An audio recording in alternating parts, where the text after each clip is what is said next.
Sleep versus health, your most underrated wellness tool. Now, every night when I finally put my book down and click off the light, I'm not dreading it. I'm looking forward to it. And usually within 5 minutes, I'm gone, out, completely offline.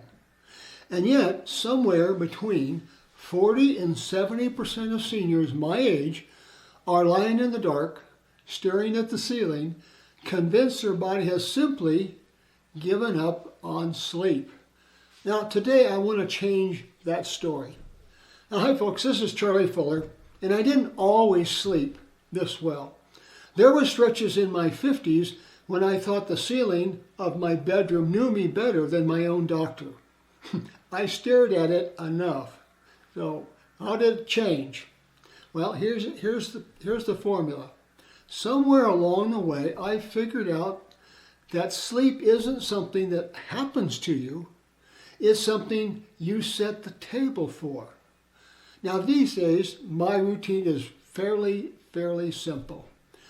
Same bedtime every night. The room stays cool, and my wife will tell you that it's probably too cool, and she's probably not entirely wrong.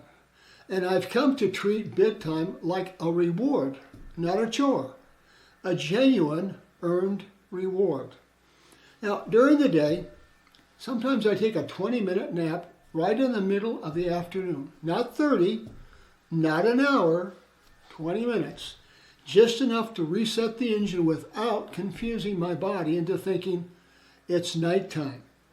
I've done this for most of my life. And let me tell you, it is one of the best productivity tools I have ever discovered, and nobody's out there trying to sell you on this. Okay, so what happens? When I need a break from reality, that goes a little deeper. I practice something called transcendental meditation. Eyes closed, mind settling, the whole world is kind of put on pause. You're not asleep, and you're not exactly awake in the usual sense either.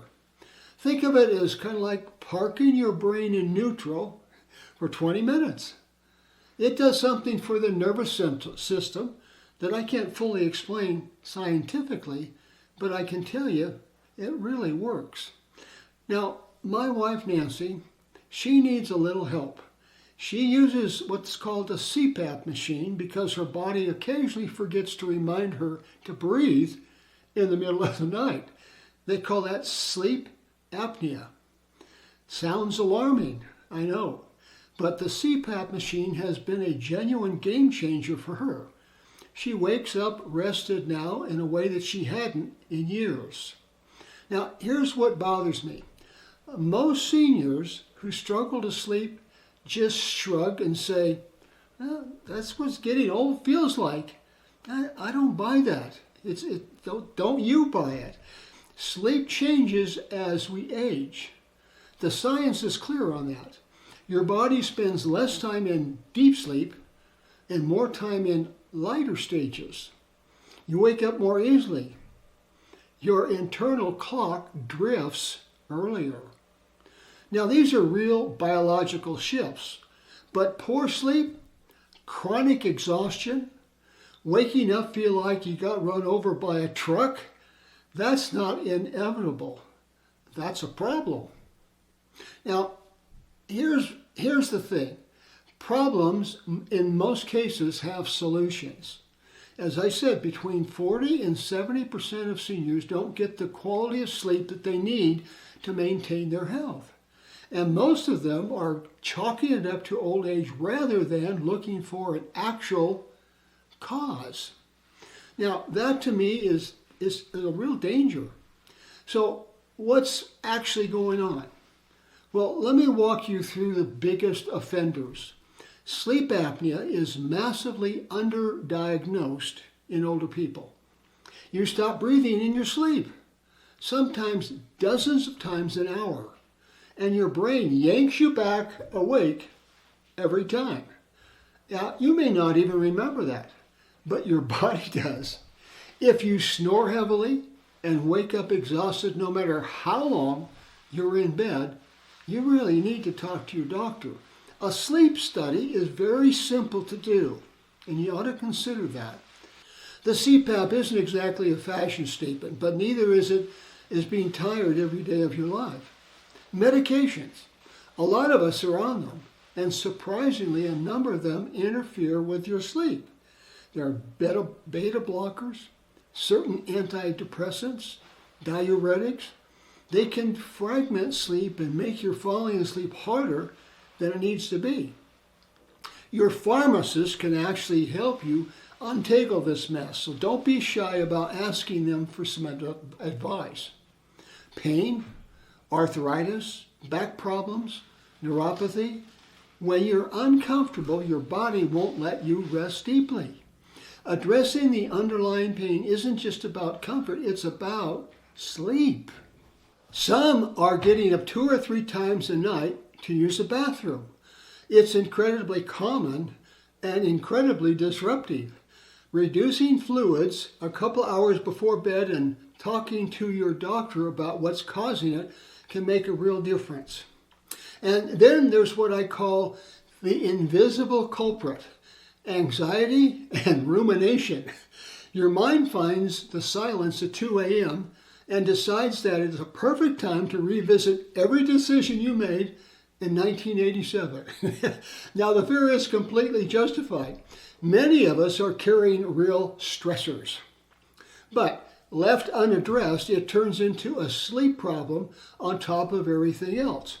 Now look, if anything that I have said sounds familiar, stay with me, because the remedies are simpler than you might think. And some of them you might already be doing without realizing it. Now, consistency is the foundation. Same bedtime, same wake-up time, even on weekends. Your body has what's called a circadian clock. And every time you override it, you're essentially giving yourself jet lag on purpose. So stop doing that. Temperature control. Somewhere around 65 to 68 degrees Fahrenheit. Your body needs to drop its core temperature to initiate sleep. Give it room to do that. Now, my wife thinks that I'm trying to refrigerate us, and as I said before, she's probably not wrong. Now, a nap protocol.